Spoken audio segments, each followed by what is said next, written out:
하나님께서 우리에게 주시는 하나님 말씀은 고린도후서 7장 8절에서 16절까지 말씀, 저와 여러분이 한 절씩 이렇게 나눠서 교독합니다.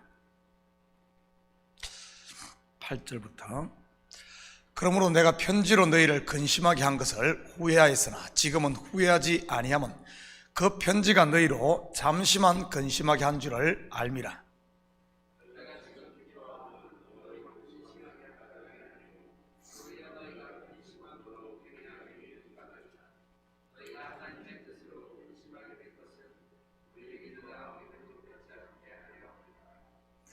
하나님의 뜻대로 하는 근심은 후회할 것이 없는 구원에 이르게 하는 회개를 이루는 것이요, 세상 근심은 사망을 이루는 것이니라.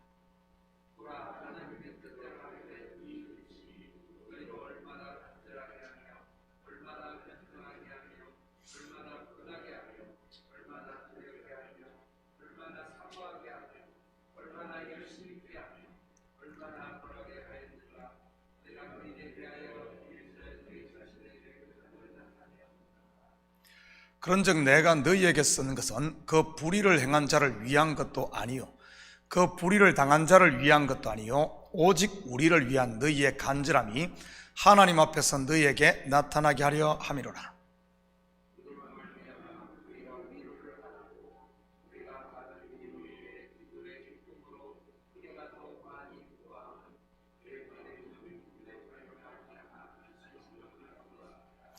내가 그에게 너희를 위하여 자랑한 것이 있더라도 부끄럽지 아니하니 우리가 너희에게 이런 말이 다 참된 것 같이 디도 앞에서 우리가 자랑한 것도 참되게 되었도다.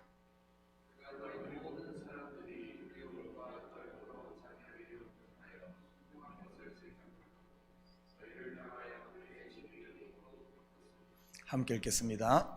내가 범사에 너희를 신뢰하게 된 것을 기뻐하노라. 아멘. 좋은 아침입니다. 사람은 생각하는 존재입니다. 철학자 데카르트는 나는 생각한다, 고로 존재한다는 유명한 말을 남기기도 했지요.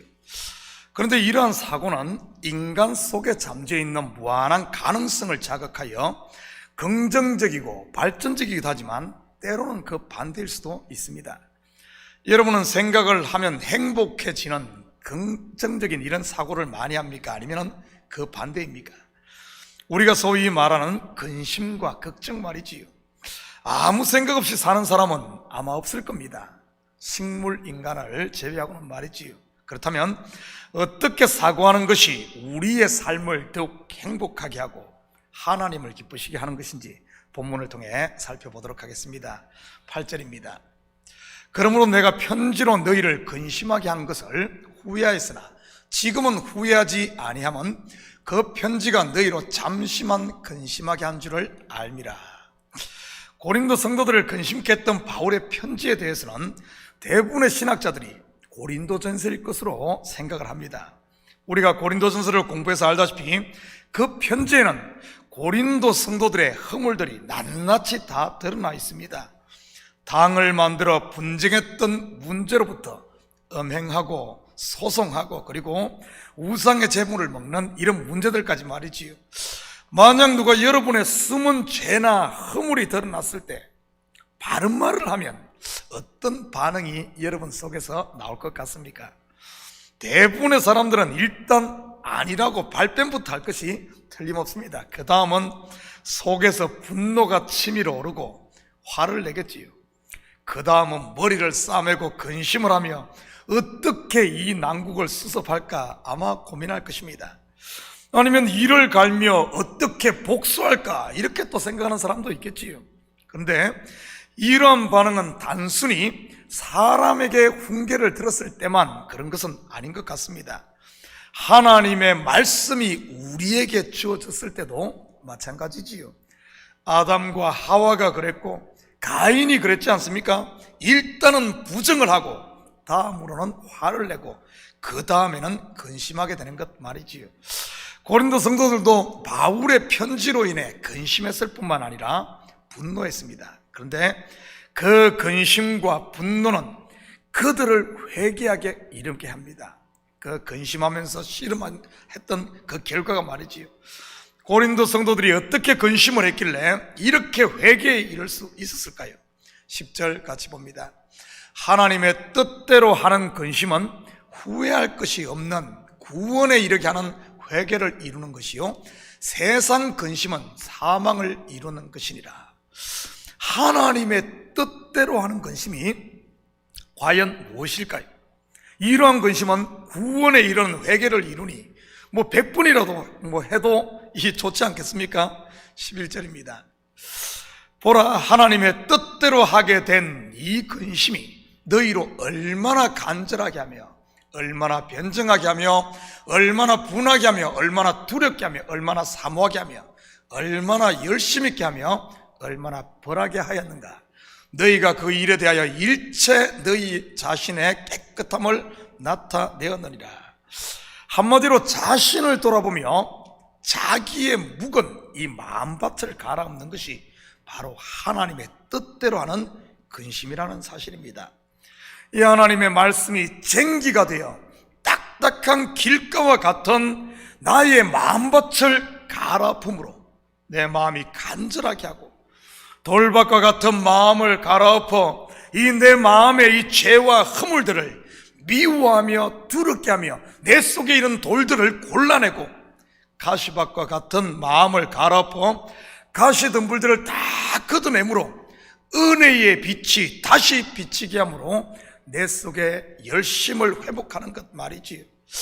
깨끗한 옥토와 같은 마음이 되니 100배, 60배, 30배의 이 회개의 열매도 맺히는 것 아니겠습니까? 하나님의 뜻대로 하는 것이면 결국 자신을 돌아보기에 내 마음에 닫혔던 마음의 문을 열고 은혜 앞으로 다시 나오게 하는 것입니다. 그러니 구원의 감격을 회복하게 되는 것이고요. 그렇다면 사망을 이루는 세상 근심은 무엇을 말할까요? 자식 걱정, 돈 걱정, 건강 걱정, 전쟁 나면 어쩔까 하는 이런 걱정을 말하는 것일까요? 세상에 종말이 오면 어떻게 할까 하는 이런 근심들 말이지요. 여기서 말하는 세상 근심은 우리가 일반적으로 생각하는 그런 근심을 말하는 것이 아닙니다. 그런 걱정한다고 사망에 이르지는 않잖아요. 그렇다면 성경적으로 사망에 이르는 이 근심이 무엇일 것 같습니까? 바로 자기 속에 갇혀버리는 것을 말합니다. 말씀의 쟁기를 통해 내 마음밭을 갈아엎는 것이 아닌 이 말씀을 가지고 자꾸 남의 마음밭만 갈아엎으려고 하는 이런 것들 말이지요. 모든 원인을 외부에만 돌리려고 하는 것 말입니다. 자기는 끝까지 옳고 모든 잘못은 다른 사람에게 있다고 생각하는 이런 것들 말하지요. 내 눈에 들보를 빼지 않고 다른 사람의 눈에 있는 티만 빼려고 하면 어떻게 되겠습니까? 세상 모든 것은 틀린 것이지요. 그러다 보면 자기만 더 의롭다고 생각하며 자기가 만든 이 굴 속에 더 깊이 갇히게 되는 것입니다.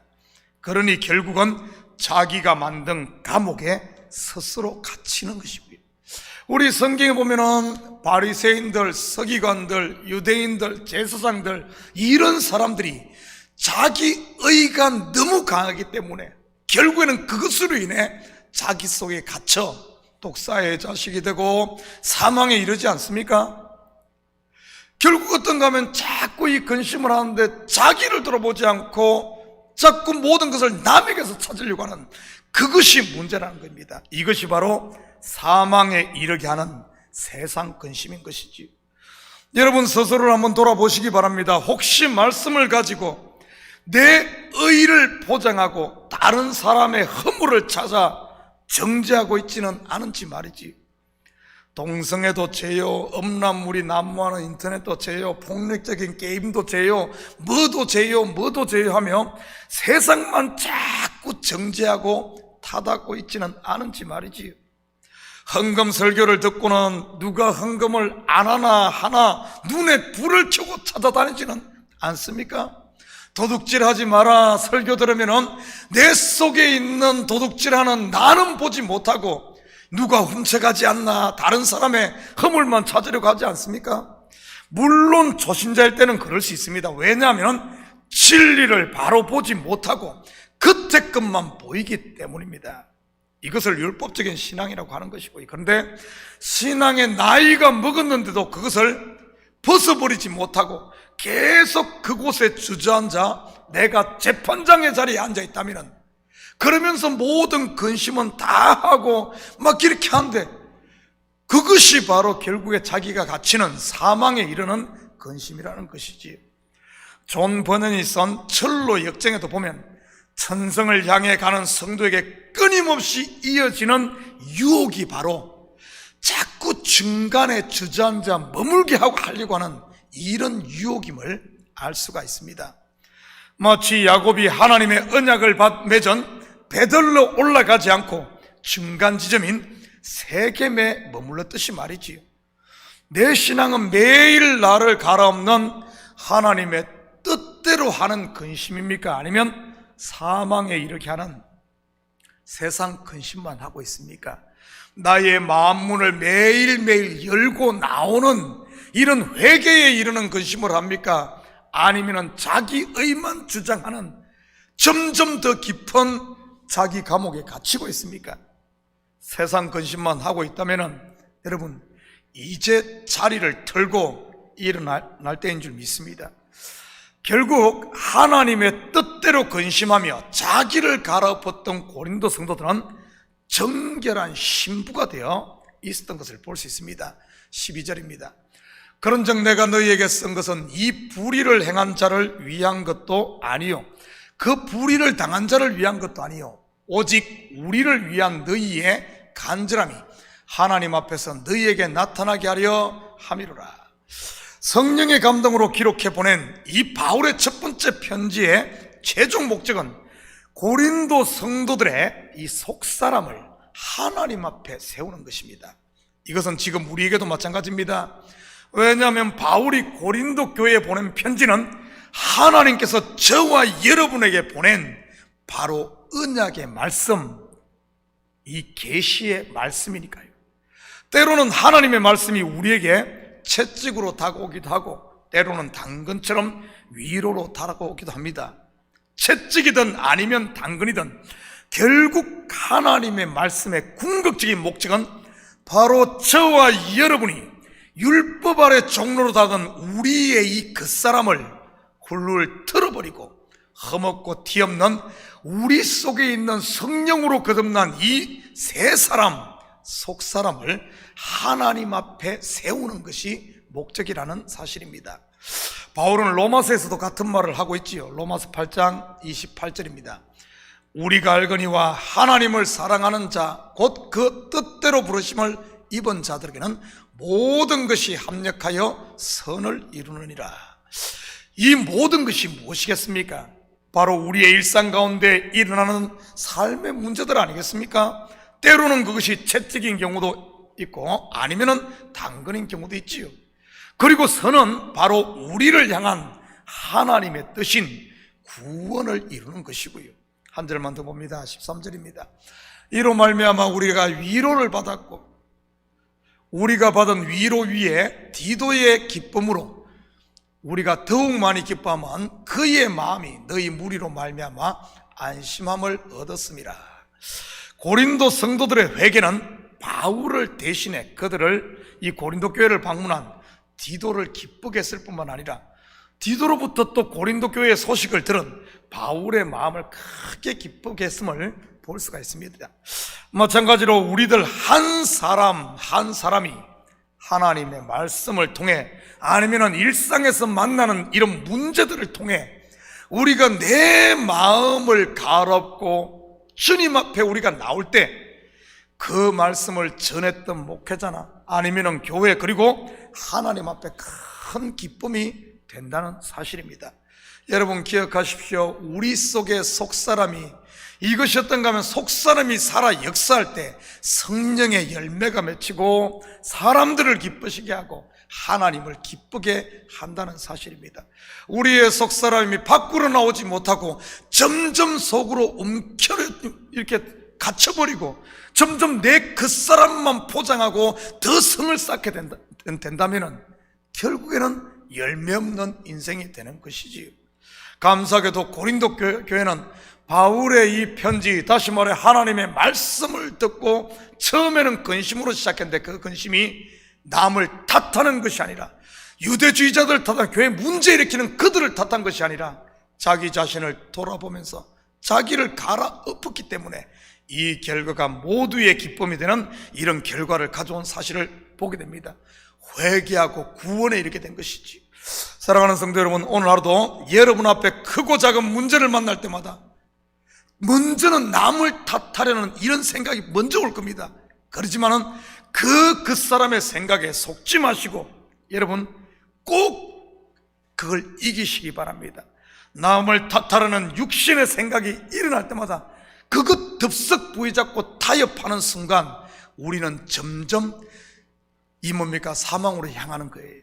그거 타협하지 말고 과감히 물리치고 오히려 그런 문제들, 여러 가지 일들을 쟁기 삼아서 내 마음을 잘 갈아엎어 여러분의 마음을 이 땅에 주어지는 모든 환경을 통해 우리의 마음을 옥토로 가꿈으로 하나님 앞에 그리고 사람들 앞에 이 뭡니까? 기쁨이 되는 이런 하늘 열매를 맺는 이런 풍성한 은혜가 있는 하루가 삶이 되기를 주님의 이름으로 축복합니다. 우리 같이 기도하십시다.